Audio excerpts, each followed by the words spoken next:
Bien, buenos días. En esta grabación voy a corregir el examen de Geometría 2 que hicisteis la semana anterior, el 7 de febrero en concreto. Un examen que yo creo que es bastante sencillito. Empezamos con el primer ejercicio, que sabéis que lo que te daban eran dos propuestas de depósitos que se iban a construir en acero inoxidable. El de la izquierda, como veis, es un cilindro y el de la derecha es un cono. Te dan las dimensiones que determinan el cilindro, que es el radio y la altura, y en el caso del cono, pues el radio y la altura exactamente igual. En el apartado A lo que me piden es que compruebe que ambos diseños tendrían la misma capacidad y en el B cuál de ellos optimiza la cantidad de acero inoxidable que se necesita para su construcción.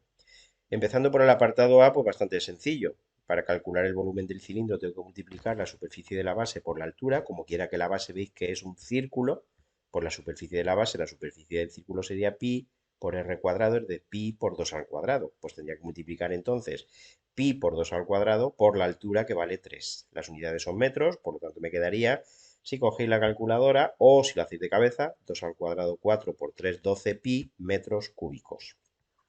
Para calcular el volumen del cono, pues tendría que calcular un tercio, sabéis que las figuras que llevan pico en el volumen es un tercio, un tercio del área de la base por la altura. La superficie de la base vuelve a ser igual que antes, un círculo exactamente con las mismas dimensiones, con el mismo radio, por lo tanto sería un tercio, que no se te olvide este un tercio del área de la base, que sería pi por 2 al cuadrado, y por la altura, que en este caso vale 9. Hasta de cabeza lo podríamos hacer 2 al cuadrado, que es 4, por 9, 36. 36 por un tercio, la tercera parte de 36, que es 12, pues 12 pi metros cúbicos, con lo cual, evidentemente, ambas figuras tienen la misma capacidad, tienen el mismo volumen. Apartado B, pues ¿qué es lo que tengo que hacer? Pues tengo que determinar cuál de ellas requeriría una menor cantidad de material, en este caso de acero inoxidable.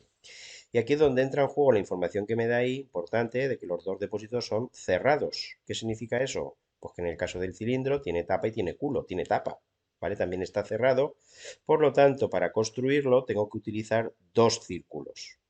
Por consiguiente, la superficie del cilindro sería dos círculos, la superficie de los dos círculos, 2 por pi por r cuadrado, 2 por pi por el radio que vale 2 al cuadrado, más la superficie lateral.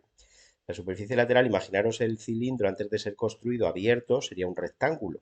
La altura de ese rectángulo son estos 3 metros y la longitud es lo que mide el borde de la circunferencia. Imaginaros antes de pegarlo, antes de soldarlo, antes de construirlo, sería un rectángulo cuya longitud sería 2πr. Por eso la fórmula para calcular la superficie lateral del cilindro es 2πr por h. Sustituyendo y haciendo las operaciones me queda 20pi, cogiendo la calculadora podéis ver con dos decimales 62,83 metros cuadrados.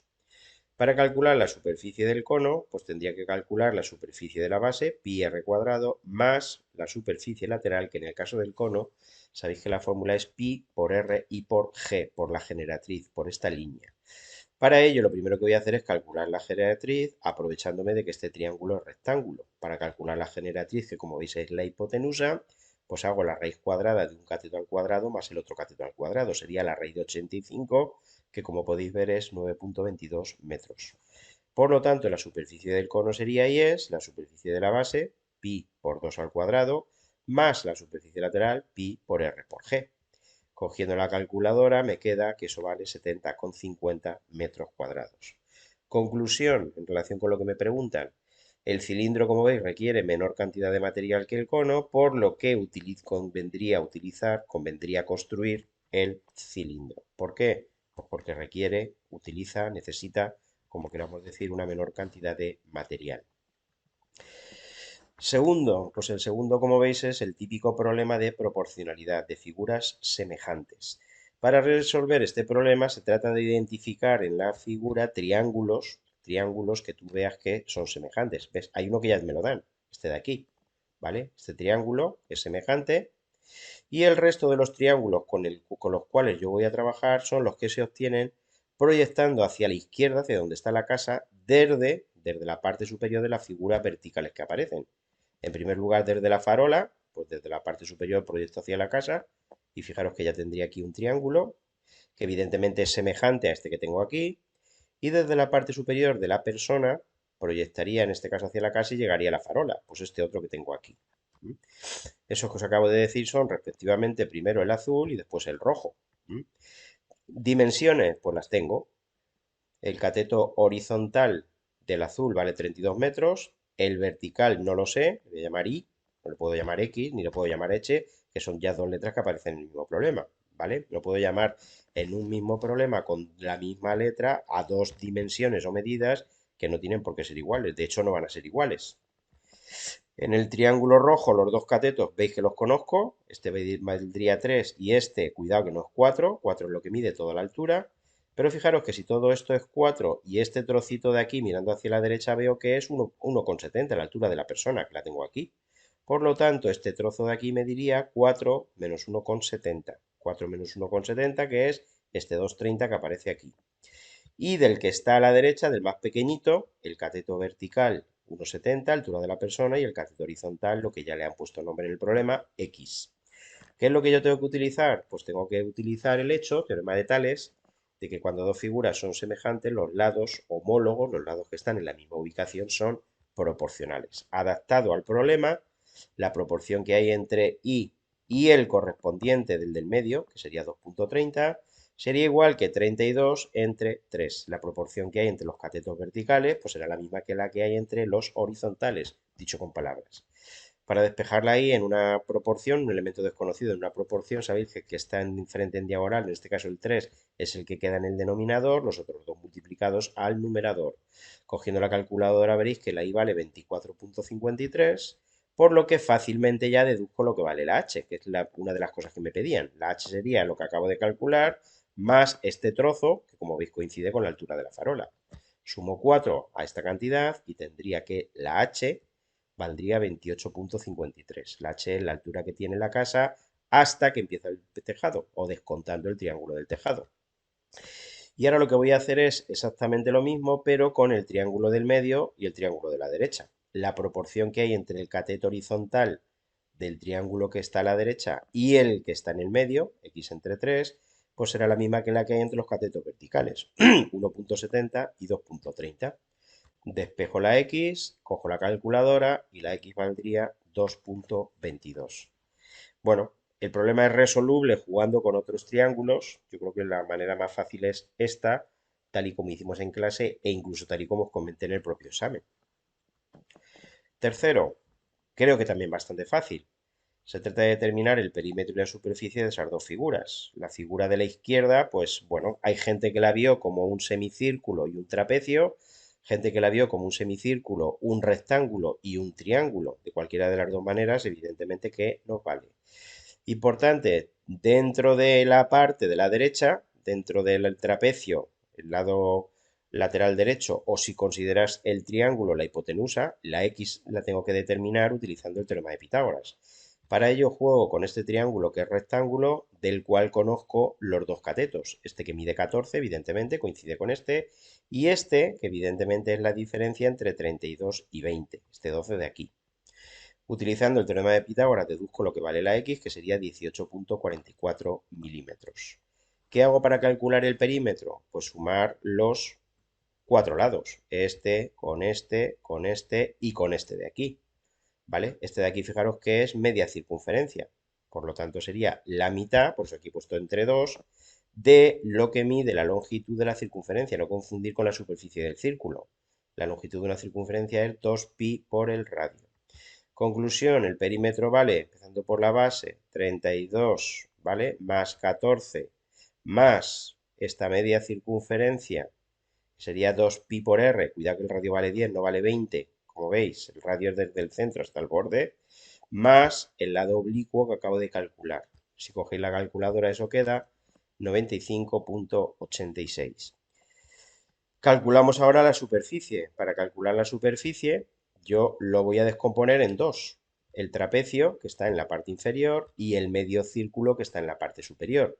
Hay quien la ha hecho descomponiéndola en tres. El triángulo, que está en la parte inferior derecha, el rectángulo, que queda en la parte inferior izquierda, y el semicírculo, el medio círculo, que está en la parte superior. Yo lo voy a hacer empezando por el trapecio. La superficie de un trapecio es base mayor más base menor por la altura dividido entre 2, ¿vale? La base mayor que mide 30 más la base menor que mide 20 dividido entre 2 y por la altura que vale 14. más el medio círculo. Por eso aquí he puesto entre 2. En la superficie de un círculo es pi por r al cuadrado, pues sería pi por 10 al cuadrado. El radio, insisto, en que es 10, no 20. Si cogéis la calculadora, eso os queda 521,08 milímetros cuadrados. La segunda figura, pues yo creo que también es bastante fácil. Es un sector circular. Para calcular tanto el perímetro como la superficie de un sector circular, lo primero que tengo que hacer es determinar la longitud del arco, lo que yo he llamado A, ¿vale? Lo que va desde A hasta B, la parte curva. Para ello lo que tengo que hacer es darme cuenta de que la longitud de ese arco será la parte proporcional de toda la circunferencia correspondiente al ángulo de 120 grados. Pues eso que acabo de decir de palabra es lo que escribo. ¿Cuánto me diría toda la longitud de la circunferencia? Pues toda la longitud de la circunferencia es 2pi por r, por lo tanto sería 2pi por 6. Y de eso que acabo de calcular, tengo que coger la parte proporcional a el arco que va de AB. La parte proporcional queda determinada por el ángulo. La parte proporcional es el ángulo de 120 grados en relación entre el total, 360 grados. Si cogéis la calculadora me queda que el arco vale 12,57 metros. Fácilmente ya calculo el perímetro. El perímetro, como veis, tiene dos lados que son rectos, 6 y 6, 12, más A. 12 más A. Y eso queda 24,57 metros. Y para determinar la superficie, pues lo hemos dicho muchísimas veces, es un triángulo. Lo veis que es un triángulo con una particularidad o peculiaridad y es que la base, mirándolo desde aquí desde la derecha, la base es curva. ¿Cuánto vale la superficie de un triángulo? Base por altura dividido entre 2. Fijaros que la base es lo que acabo de calcular antes, 12,57. La altura, pues la altura sería también 6, el radio de la circunferencia, 6 dividido entre 2. Si cogéis la calculadora, eso queda 37,71 metros cuadrados. Problema cuarto, calcula la superficie y el volumen de esa figura. Yo voy a empezar por el volumen. Lo primero que voy a darme cuenta es que el volumen de la figura, la capacidad, lo que cabe dentro de la figura, pues sería lo que cabe en la parte inferior, es decir, el volumen del cilindro, más lo que cabe en la parte superior, que es el volumen de la semiesfera, no la esfera. Veis que en la parte superior es media esfera. ¿Cuánto vale el volumen de un cilindro? Pues ya lo hemos dicho 3 veces con esta. Superficie de la base, pi por el radio, que es 3, no 6, al cuadrado, por la altura, más la mitad, por eso aquí pone entre 2, del volumen de la esfera. El volumen de la esfera es 4 tercios de pi r cubo. Pues 4 tercios por pi por 2 al cubo. Cojo la calculadora, no tiene más misterio, y me queda 101,58 centímetros cúbicos. Vale.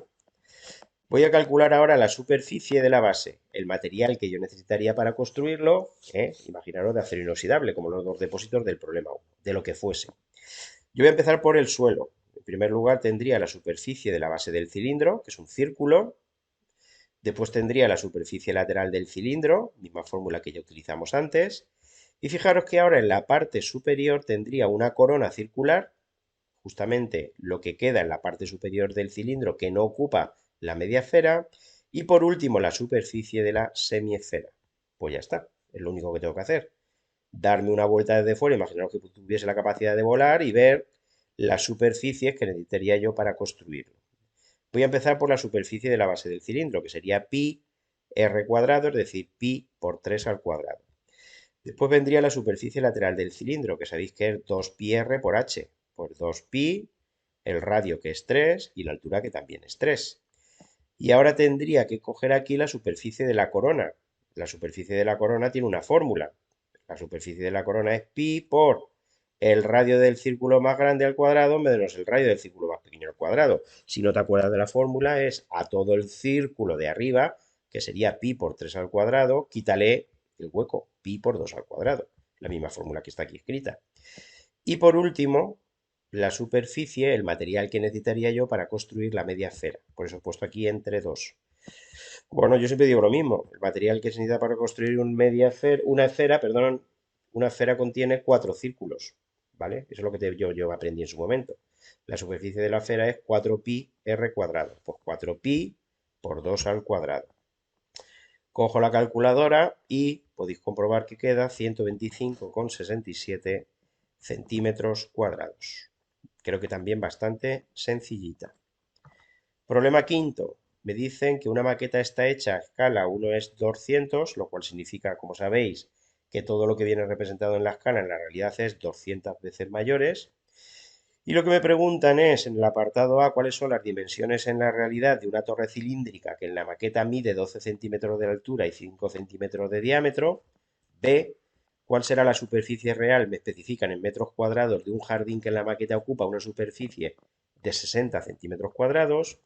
¿Y cuál será el volumen en litros que en la realidad tendrá una piscina que en la maqueta contiene 8 centímetros cúbicos de agua? Bueno, tengo que tener claro que esto lo que me indica es la relación que existe entre la escala y la realidad. Como decíamos ya antes y volvemos a repetir, la realidad es 200 veces mayor. Y tengo que tener claro que cuando estoy relacionando dimensiones, longitudes, tendría que multiplicar por 200. Pero cuando son superficies sería por 200 al cuadrado y cuando son volúmenes por 200 al cubo. Ya está. Lo que ya sabéis, pues es lo que tengo que aplicar en este caso. Apartado A. Dimensiones de la torre en la maqueta: 12 centímetros de altura, 5 centímetros de radio. ¿Cuál sería la altura en la realidad? Pues tendría que multiplicar por 200. Si cogí la calculadora va a quedar 2400 centímetros. ¿Qué tendría que hacer? Como me lo piden en metros, pues utilizar el factor de conversión, que sabéis que un metro equivale a 100 centímetros. Centímetros abajo, porque los centímetros están aquí arriba, ¿vale? De esa manera, cogiendo la calculadora o simplemente tachando estos dos ceros, pues vería que la altura real de la torre es de 24 metros. Y análogamente con el radio. Multiplico los 5 centímetros que mide el radio de la torre por 200 y me quedan 1000 centímetros. Utilizando el mismo factor de conversión, me queda que el radio de la torre en la realidad sería de 10 metros. ¿Vale? Bien, hay un problema y es que aquí veis que pone R cuando en realidad sería el diámetro. He dicho el radio, pero la R sería el diámetro. ¿Vale? Aquí sería una D o R es el diámetro. Apartado B. ¿Cuál es la superficie real en metros cuadrados de un jardín que en la maqueta ocupa 60 centímetros cuadrados? Bueno, lo hemos dicho antes, lo volvemos a repetir. Para calcular la superficie en la realidad tengo que multiplicar no por 200, tengo que multiplicar por 200 al cuadrado. ¿Vale? De esa manera os queda 2.400.000 centímetros cuadrados. Como quiera que me lo piden en metros cuadrados, utilizo el factor de conversión. Para ir de centímetros cuadrados a metros cuadrados, pues tengo que poner no dos ceros, tengo que poner cuatro ceros, porque cada saltito son dos ceros. De esa manera, quitando de aquí, en este caso, cuatro ceros, 1, 2, 3 y 4, me quedaría que la superficie en la realidad del jardín es de 240 metros cuadrados. Por último, el C. ¿Cuánto vale el volumen que en la realidad tendría esa piscina? Pues bueno, tengo que saber que para calcular el volumen tengo que multiplicar por 200 al cubo, es un volumen. Y eso me queda 64 millones de centímetros cúbicos. Como quiera que me lo preguntan en litros, sabéis que los litros se corresponden con los decímetros cúbicos. Por lo tanto, tengo que pasar los centímetros cúbicos, que es lo que yo he obtenido, a decímetros cúbicos. Tengo que dar un salto. Los centímetros están al lado de los decímetros. Pero en este caso, como son unidades cúbicas, cada salto equivale a añadir tres ceros. De esa manera tendría que quitar en este caso tres ceros y me quedan 64.000 decímetros cúbicos, es decir, 64.000 litros. Y el sexto y último problema me dan ahí un plano, determina la distancia que hay desde la ciudad que está ubicada en C hasta el hospital, que está aquí, en este punto, y hasta las otras dos ciudades. Es decir, que de este triángulo que es rectángulo importante, me dan el ángulo de arriba, que es de 90 grados, tengo que calcular la altura desde C hasta el hospital, es decir, la altura, y tengo que calcular los dos catetos. Bueno, para resolverlo, pues yo en primer lugar voy a utilizar el teorema de la altura. Entonces, utilizando el teorema de la altura para este triángulo rectángulo, sabéis que la altura cuando se traza sobre la hipotenusa, pues el teorema de la altura lo que me dice es que la altura al cuadrado coincide con el producto de los dos trozos o tramos en los que dicha altura divide a la hipotenusa. En este caso, h cuadrado es 18 por 6. Si cogéis la calculadora, me queda que la altura sería 10,39 kilómetros. Y ya tendría la primera respuesta. La distancia que hay desde C hasta el hospital, pues esos 10,39 kilómetros. Yo voy a resolverlo ahora aplicando el teorema del cateto. El teorema del cateto para este cateto B, pues lo que me dice es que la longitud de este cateto al cuadrado coincide con el producto de toda la hipotenusa, que como veis me diría 24, por la proyección del cateto sobre la hipotenusa, lo que normalmente llamamos M, estos 18 kilómetros, ¿vale? La proyección de este cateto sobre la hipotenusa, como si lo dejase caer, sería 18. Si cogéis la calculadora, ve que da 20,78 kilómetros y esa sería la distancia que hay desde C hasta A. Y por último, siguiendo con el teorema del cateto, hay múltiples variantes del problema, podría cambiar el teorema de Pitágoras, yo voy a seguir con el teorema del cateto, en este caso para C, lo que me queda es que C cuadrado, este cateto al cuadrado, sería la longitud de toda la hipotenusa, que es 24, por la proyección de dicho cateto sobre la hipotenusa, estos 6 kilómetros. Sustituyendo y haciendo la raíz cuadrada, pues me queda que la C vale 12 kilómetros, que sería, y es la distancia que hay desde C hasta B. Y eso sería todo de un examen que yo considero que es pues muy fácil. Pienso yo que es pues, posiblemente el más fácil de lo que llevamos de curso.